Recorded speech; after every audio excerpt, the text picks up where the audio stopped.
Because the people who are crazy enough to think they can change the world are the ones who do.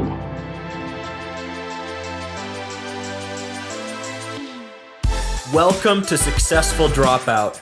This podcast is for the outliers, the innovators, the rebels, those that dare to dream and act on their dreams.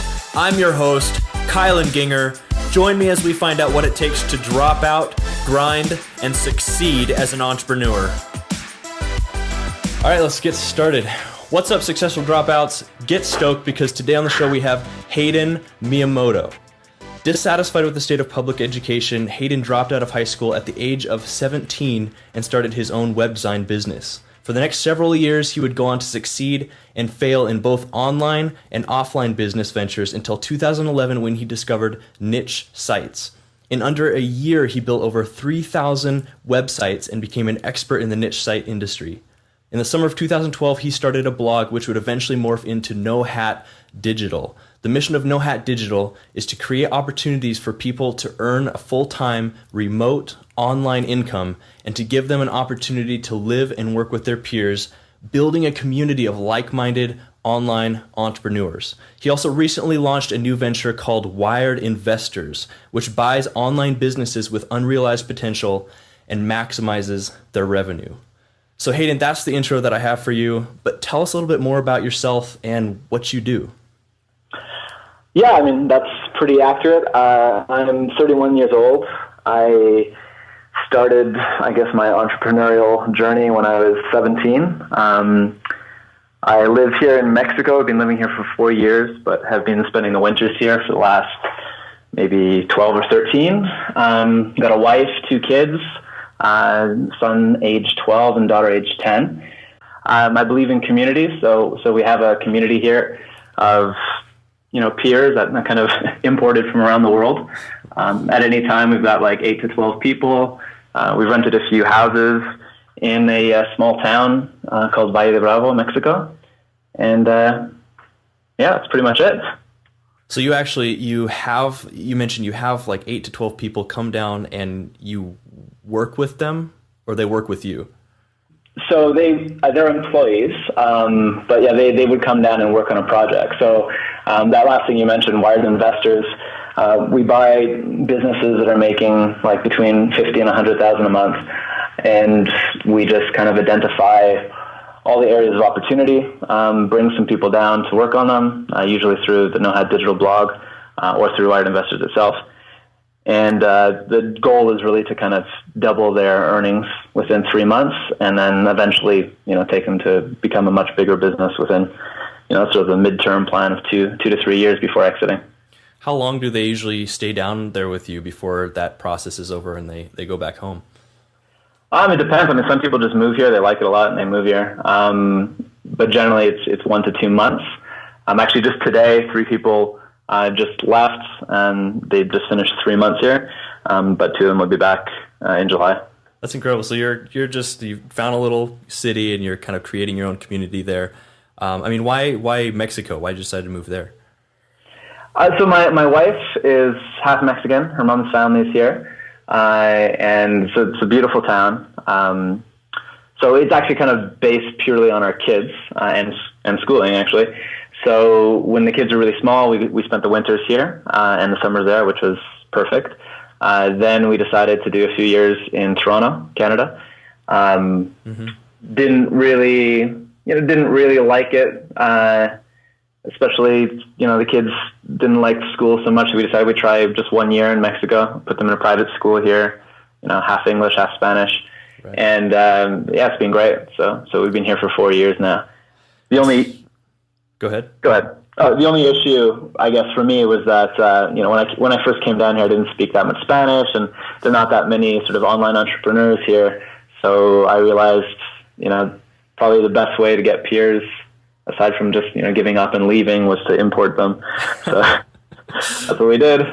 Oh, that's awesome. That's a way to think outside the box. And you've been able to do that. I mean, it sounds like you're obviously location independent, because, I think in your intro, did you ever get into any like offline business, anything like that, anything brick and mortar, or has it all been online?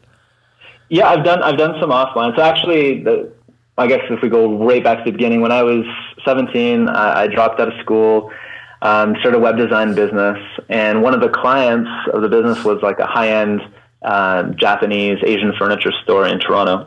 Oh, and I started working with them quite a bit, and eventually, I wanted to look into online marketing, and eventually sort of created a website and an online store that sells this furniture sight unseen to the U.S.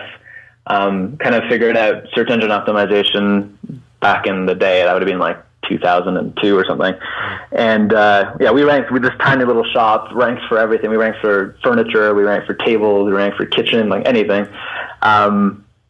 And yeah, we ended up business within probably a year, ended up becoming, much larger than the actual local showroom. And that's when I sort of partnered there. Did that for a few years. And then I actually started my own furniture business in Mexico and did that for a few years. I also had a sort of jewelry supply online store. Did a couple sort of more experimental startups that, kind of we pivoted too many times and then got dizzy and it failed. And yeah, that's sort of when I started the knit site thing. And so now you make your living full-time online and you're able to be location independent. Yeah, well, that's basically how I've been since I was 18.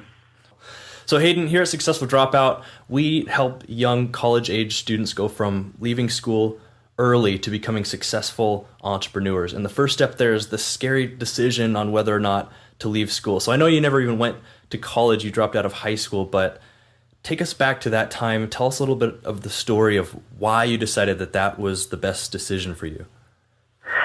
Oh, that was a long time ago. Why was it the best decision? I hated school. That's probably why. I've always hated authority in general and always kind of tried to make my own way. So, I mean, there was kind of really no question for me. I wasn't thriving in school. I was just bored, out of my mind. I remember there was one point, like the decision was made when I was about 16. I had kind of gone out, I'd moved out of my house, kind of had a bad sort of druggy period for like, I don't know, 4 or 5 months. Came back and said, all right, I'm going to clean up my acts. This would have been like April, and I'm going to just like kill it in every single exam. And so I studied really hard and just aced every exam, like 95% plus, and then failed every class because attendance was more than 50% of the mark. And so at that point, I was completely disenchanted. I decided this is stupid. The system is not for me. And the next year, I kind of half-assed going to school, or sometimes I'd just go to a coffee shop and like write up business plans and figure out what I wanted to do. So did you have kind of a business idea or some sort of venture that you were working on before you actually dropped out? Yeah, so I'd been doing sort of web design on the side for businesses. And at that time too, I'd saved up some money just doing kind of, sort of techie stuff, fixing businesses' computers, just that kind of IT stuff. But yeah, what I wanted to do was more web design. How did your friends and family react to you dropping out at all? Was that an issue you had to deal with? I mean, my parents, my mom was somewhat supportive. I think she kind of found it exciting. My dad was not at all supportive. He's Japanese, and education's a big thing. But I think, a lot of that was at least at that time, kind of fueled my flame. The fact that, people weren't supportive, Right. I'll prove it to them. I remember telling myself, I'll make more money than they made 20 years career in the next 2 years. Right. Yeah. I was a teenager. We were all there once. Yeah. Based on that experience, or, now that you're older, wiser, what advice would you have for somebody listening who's at that stage where they've decided that dropping out is the best decision? They want to pursue more of an entrepreneurial path, but they're really getting some pushback from their family and friends. Would you have any advice for somebody? I mean, I would say that you should have some leeway, like financial leeway. I wouldn't, if you're kind of living pocket to mouth, I don't think it's necessarily a good idea to just drop out and sort of cross your fingers and hope everything works out. Mm-hmm. It does take a lot of time to kind of figure things out. In terms of sort of friends and family not being supportive, I mean, there's not much you can do. If they're not supportive, they're not supportive. Just, go your way confidently, and hopefully they'll change their tone. And if they don't, then get new friends. So you mentioned budgeting. So you're able to do some work on the side, building websites and stuff like that, to where you had enough money saved, or at least a source of income to where you felt comfortable with the idea, right? Yeah, and I could live off of very little, which I think most college students understand. Top ramen. Yeah. So I mean, at the time, I think I had maybe like $4,000 or $5,000 saved up, but I knew I could live off of $500 a month if I needed to. So I probably had a good year's worth. Were you scared at all at that point, when you reached that point where you're like, okay, this is it. I'm committing to stopping school and I'm going to pursue, some sort of venture full time. Did you have any fears there? And if you did, how did you manage those? So at that time, I actually had no fears. I mean, I was young and dumb. But, I started getting more fears later when I had a family, and, people to support. And I guess there was almost like a second period in which sort of after I transitioned out of that first furniture company that, I again started from scratch, but this time I had a mortgage and I had, 3 dependents. Right. So, at that point, that's where the pressure and the fear sort of came in. And at that point, what did I do for it? I just worked. I just worked hard at that time. Yeah, and that's a great answer, because that's what I hear a lot is you get asked, what's the secret to success? How do I make money? How do I make this business work? And a lot of the times the best answer is just work. Work your butt off, work those 18-hour days. So what did you do? This is a kind of an important part of the discussion here, because when you leave school, right, you kind of leave a system it's pretty well known. There's kind of a pipeline you were following, and once you leave that, you're on your own, you're in the real world, and you got to make stuff happen. So after you left, those first several months, what did that look like for you? What did you do? Honestly, I remember nothing but working. Yep. There was quite a bit of hustling involved at that time, picking up new clients. It was challenging because, I was 17, and so, adults don't take you very seriously. Right. So, yeah, basically, I think if I remember correctly, I spent, probably a good 4 to 5 hours a day kind of just hustling up new leads, and the rest of the time working with sort of existing clients. I can't remember doing anything but working at that time. Now, you did mention, you had a hard time getting clients because you were young and it was tough for them. And I get that. Like I've been there too. My first business was a painting company. And so being so young and approaching, and we were going for some larger jobs, a lot of times big commercial jobs, and we approach these people, and I remember them looking at us like just very skeptically, like, can you really accomplish what you're saying you can accomplish? And so how did you deal with that? Did you just... How did I deal with their skepticism? Yeah, I guess. When you had a hard time getting clients because you were so young, was there anything you did to kind of combat that? So, I just did good work. I was also generally, I was very fast on a computer. So, if people just kind of saw me on a computer, they would, it would inspire confidence, I guess. Mm-hmm. Yeah, there were certainly some jobs that I didn't get because they just figured that, I can't trust, this 5-figure project to a kid, right? Mm-hmm. And there were some other people who, kind of went, oh, it's like the boy genius route, and it was okay. Obviously that wasn't the case, but fine, whatever they want to believe. So what I mainly did was just kind of hustled my own relationships.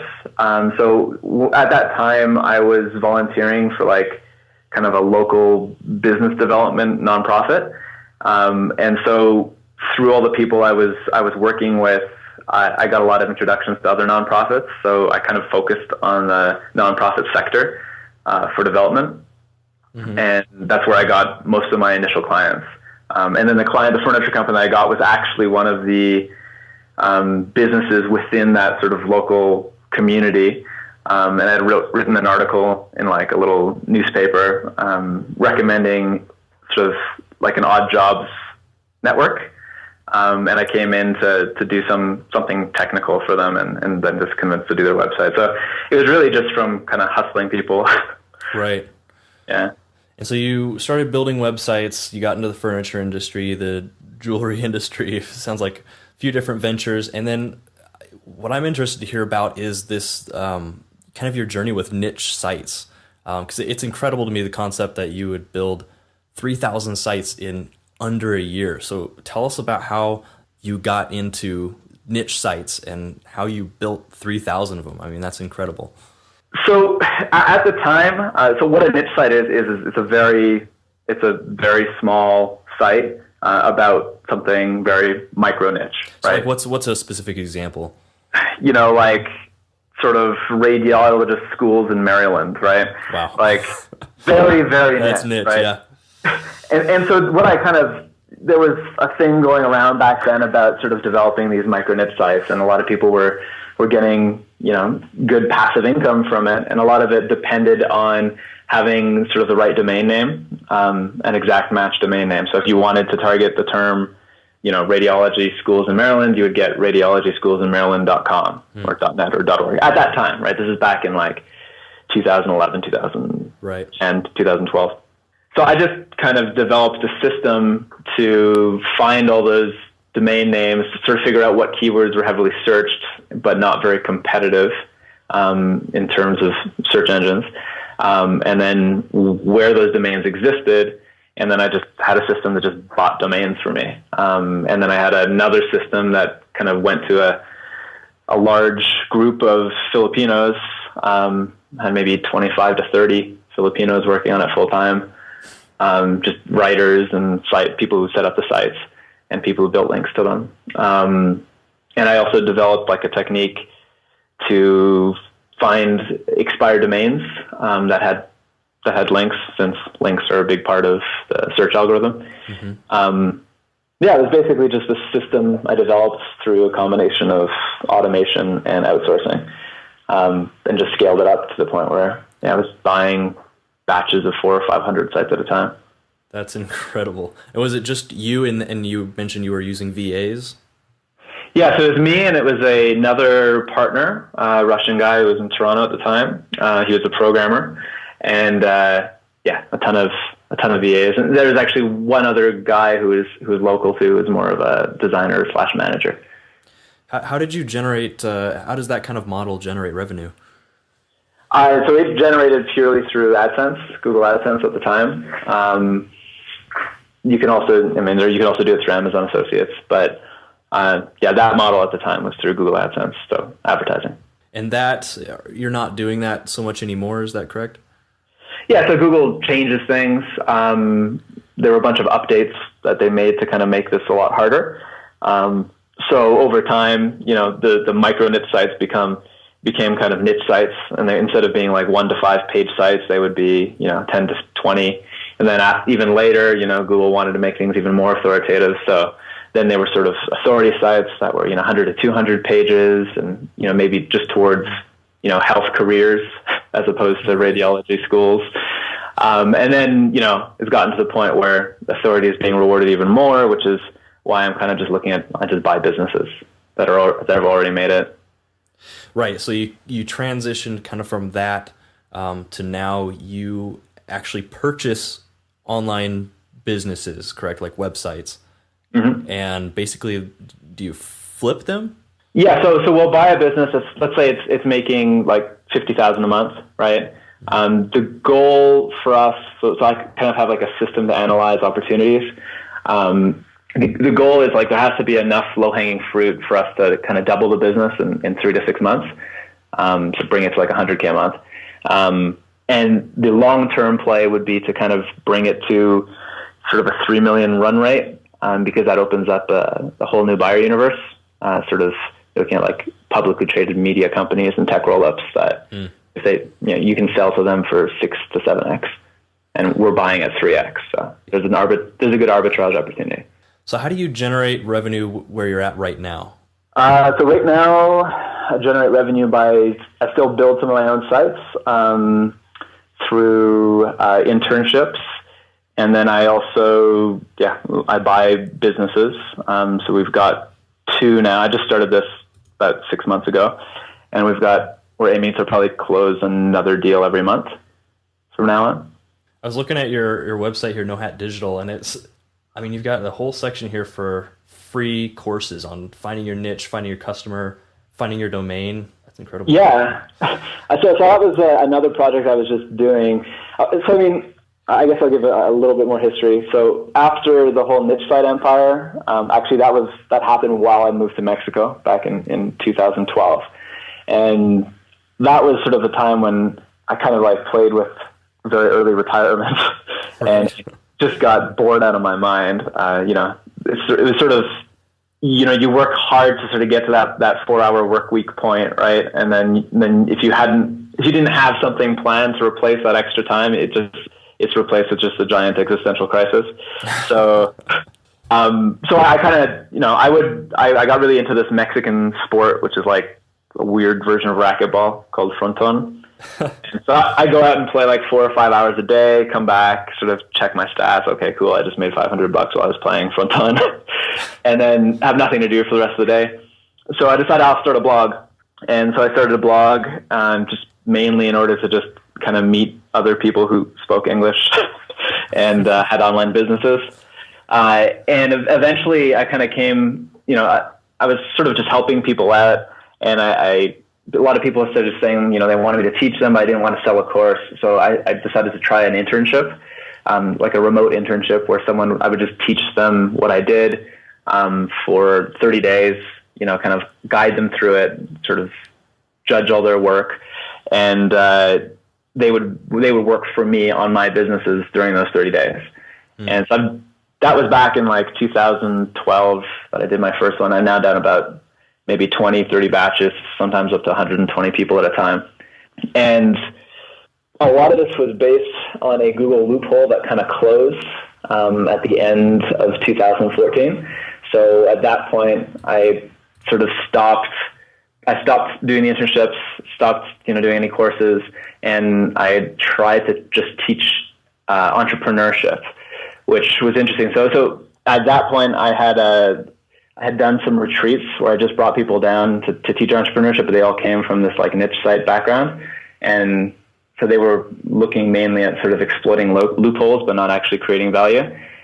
And so that's when I started just trying to do these free courses on the site that you see there.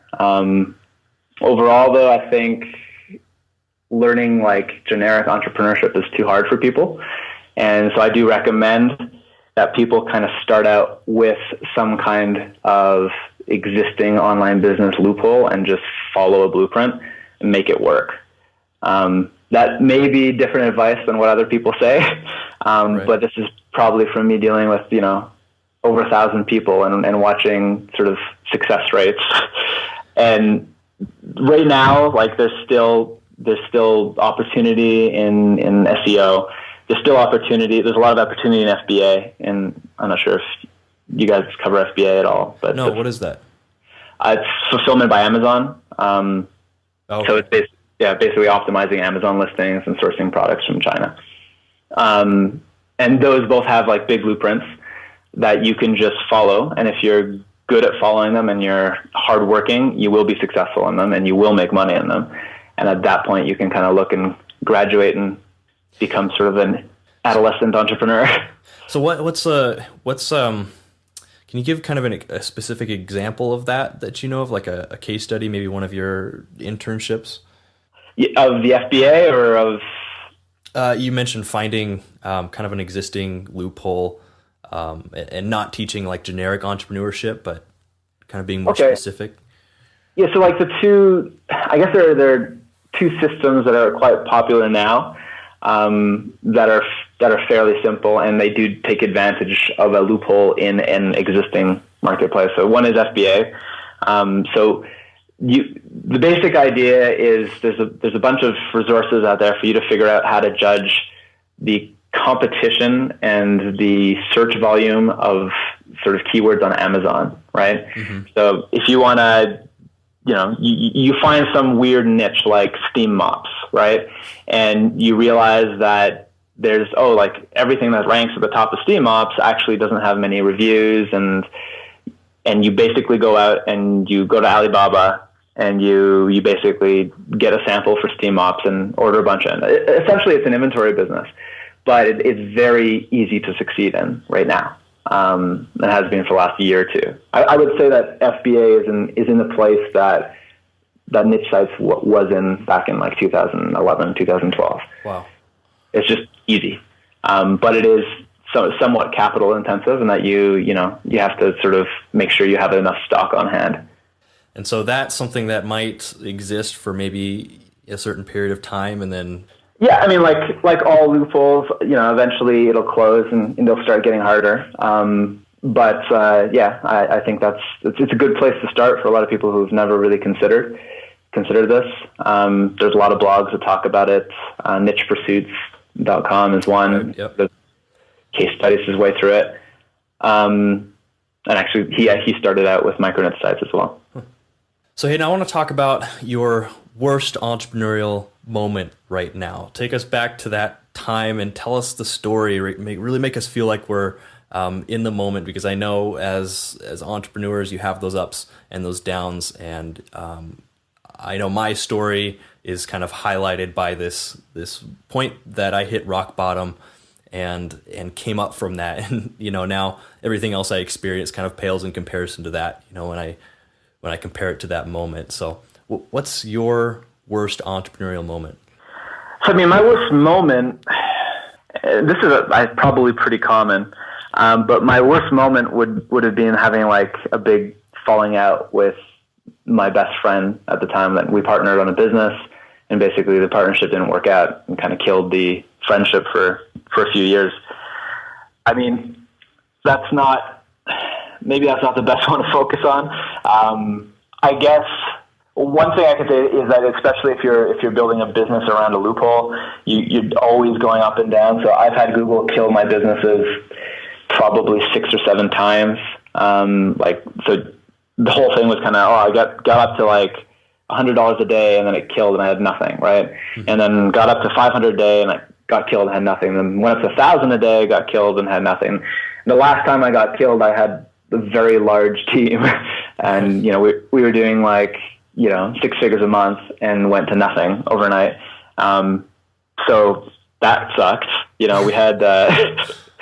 had probably 14, 15 people working for us in Mexico at the time, and I remember going to bed and just seeing all these reports showing like all the sites that got hit, and thinking, all right, well, this business is dead, this business isn't dead, we'll see tomorrow what happens with this business, and just kind of falling asleep with that. But at that point, I had actually become relatively comfortable with, I guess, the ups and the downs and the failures. I mean, you never get comfortable with it. Everyone says celebrate failure, fail as fast as possible, but in the end, that's just everyone romanticizing entrepreneurship. It's bullshit. You never like it. You can never celebrate it, and you always get depressed after it happens. I think entrepreneurship forces people to become bipolar. And actually, one of the reasons I sort of have the business model that I have now is that we're kind of picking and choosing from businesses that have already found some place in the market, and so we don't really have to worry about those downs anymore. But yeah, I'm not sure if that's what you want. No, yeah, I mean that's great stuff. What was the light bulb moment of your entrepreneurial experience? Kind of that aha moment where from that point on, something just clicked. So there were a couple. I think there's kind of stages of entrepreneurship. So there's a point where you just need to where you're completely motivated by mastery, right? And that's kind of the point where you're just like throwing hours at it, right? And just working hard, and you're in love with the process of learning everything. And then there comes a point, sort of once you've gotten, your 10,000 hours or whatever, then there comes a point where you realize that working harder is not productive. There comes a time where you just need to like kind of work smarter, kind of return to first principles and figure out, zoom out and figure out what is the best path to my goal, right? And it's not the most comfortable path, but what is like the fastest path to my goal. And then once you figure that out and you realize, if you have the courage to kind of do those things, you can get things done like 100 times faster, and you really only have to work a few hours a day. So that was one kind of aha moment, was sort of realizing, just kind of zooming out and figuring out what's the best path to my goal, right? Mm-hmm. And I guess the other moment was realizing the importance of open networks. So being accessible to just about anybody, to anyone. Internships, for example, I've got hundreds of people around the world that I can go stay with and I'm friends with, and having those experiences with those people and having experiences with various businesses and then being able to connect is a huge asset. So I think my role now in my business is mainly just connecting people. It's no longer it's coming up with an idea and connecting people. I don't really ever have to do any work, and so that's only because I try to have as much of an open network as possible.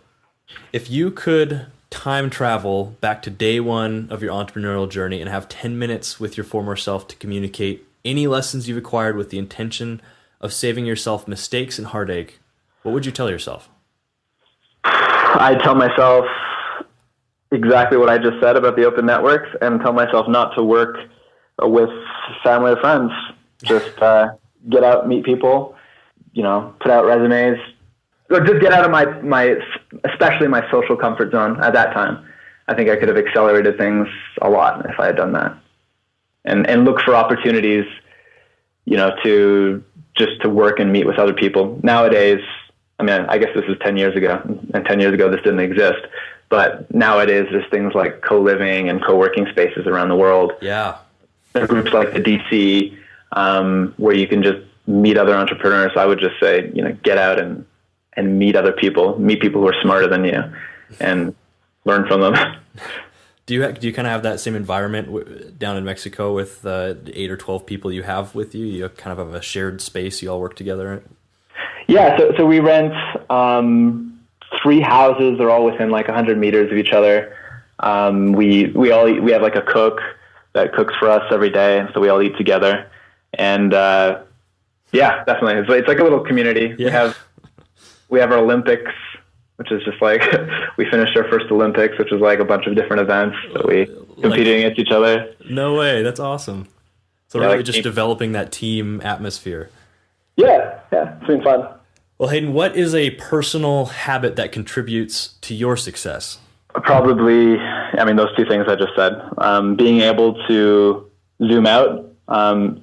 So there are a lot of different learning styles, and I actually find that my learning style is through writing, if that makes sense. So yeah, I journal every day, or attempt to journal every day. And I tend to I'm very intuitive, and I tend to kind of flesh out my ideas while I write. So that really allows me to get that kind of bigger picture look. So I would say journaling. What do you consider to be success as an entrepreneur? So, economically, I won't really go there. It's, success is relative, right? So for yourself personally, what is success to you? Success to me, I think, is... So it's not really, I don't really think of things as success as an entrepreneur. Like I would consider myself a fairly successful entrepreneur in the sense that I am helping other people. I wouldn't say like the things that I am, I wouldn't say I'm like Elon Musk or anything and I'm like creating products that are changing the world, but to me, I guess I find it fulfilling to give people opportunities to become entrepreneurs when they might not have had that opportunity before. So I guess that's how I would define the success, is that if I am feeling personally fulfilled with what I'm doing. But my definition of success as a person is to basically be able to balance being an entrepreneur, being a father, being a husband, and doing my own thing. Right. What is a quality that you have that you would consider essential to being an entrepreneur? It would be the ability to identify talent. Now, I don't know if that's essential to being an entrepreneur, but I would say it's essential to getting sort of to the next level of entrepreneurship, like getting past the solopreneur stage where you're just working for yourself. But I would say that's something that even introverts need to develop. They need to be able to develop the ability to identify and motivate talent. Yeah, because it sounds like you've been very good at being able to pull a team around you repeatedly for long to short periods of time that can help you reach your goals, and then you can help them reach their goals. Yep. Do you consider yourself, just to go back a little, do you consider yourself an extrovert or an introvert? I'm extroverted. I mean, I don't think anyone's completely one or the other, but I'd say I'm more extroverted than introverted. What book would you recommend to us and why? I would recommend a lot of books. I guess if you've got no experience building systems, then Work the System is a good book, as is The E-Myth Revisited. In general, just a book that kind of blew my mind recently was a book called Sapiens. It's got nothing to do with entrepreneurship, but I recommend it to everyone. Now, you mentioned the E-Myth and systems and stuff, and I have a feeling that really kind of shaped the way that you build business. So, really quick, I'm really interested in systems. My dad, he created a program for small business owners called Systems for Success that was really successful back in the 90s. And it's basically a 12-module course they would go through to develop systems in every area of their business so their business worked harder for them. And so is that kind of what you're talking about?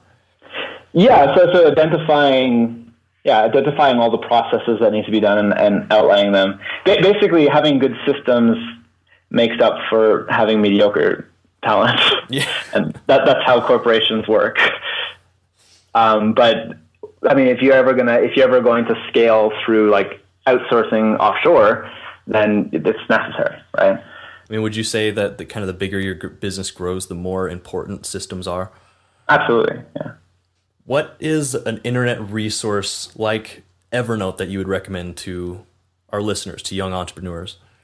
The only actual tool that I would say I use on a daily basis that isn't a cloud is actually OneNote.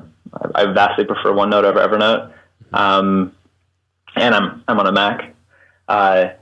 Aside from that, get really, really good with like Google Sheets or Excel. You have to. It has to be second nature to you. Right. So Hayden, what advice do you have for our listeners who are thinking of dropping out of college to become an entrepreneur? Okay. So for people who are thinking of dropping out and sort of going down the entrepreneurship path, I would ask yourself whether you currently hate it enough to. So a lot of people I've talked to, and again, I never went to college, but a lot of people I talked to say they went to university or college and they learned how to learn, right? If you consider yourself already very autodidactic, if you're already sort of Googling everything, doing 50 Google searches a day because you're just curious, then you already know how to learn.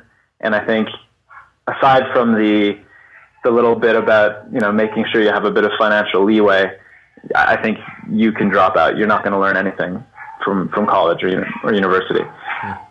If that's not the case, if you kind of still don't really know what you want and, you don't feel like you're that curious, I guess. I don't know how many people would identify themselves that way, but there definitely are people out there. Maybe it's not the best thing for you. So what advice would you have for our listeners who have already dropped out and they are probably maybe just starting their entrepreneurial journey? Find a system and follow it. do not get distracted by shiny objects. Just take that system and follow it. Do it at least for, 90 days, 120 days, and don't do anything else. Master it, because the biggest problem I think people who are just starting out have is shiny object syndrome. They're kind of just, they look at the system and they start it, and then they see something else that looks like I'll make more money quicker. And they abandon their first one, and they go to that one, and then they go to the third, and then the fourth, and 4 years have gone by and they've not accomplished anything. So yeah, I would say find one thing, spend some time looking around, figuring out what you think is your core competency and what sort of system out there works for you, and then just go at it. Hayden, what's the best way that our listeners can connect with you? They can send me an email just through the contact form on WiredInvestors. We're always actually looking for people if they're interested in coming down to Mexico and getting paid a bit and sort of experiencing a new culture and a community here. We're always interested. There's a page on WiredInvestors on that too. Successful Dropouts, you've been hanging out with Hayden and Kylan, learning what it takes to drop out, grind, and succeed as an entrepreneur. For everything we talked about today, head over to successfuldropout.com and type Hayden into the search bar, and the show notes will pop right up. And as always, stay hungry, stay foolish.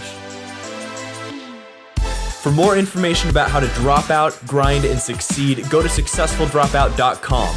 I also love questions. If you have a question about anything we talked about today, I want to hear from you. Go to successfuldropout.com and click the Ask Me a Question link at the top of the page. Coming up next week, we have the one and the only Holly Cardew, who saw a need, worked to fill it, and now she has a Silicon Valley startup. It's going to be awesome. Be there or be square.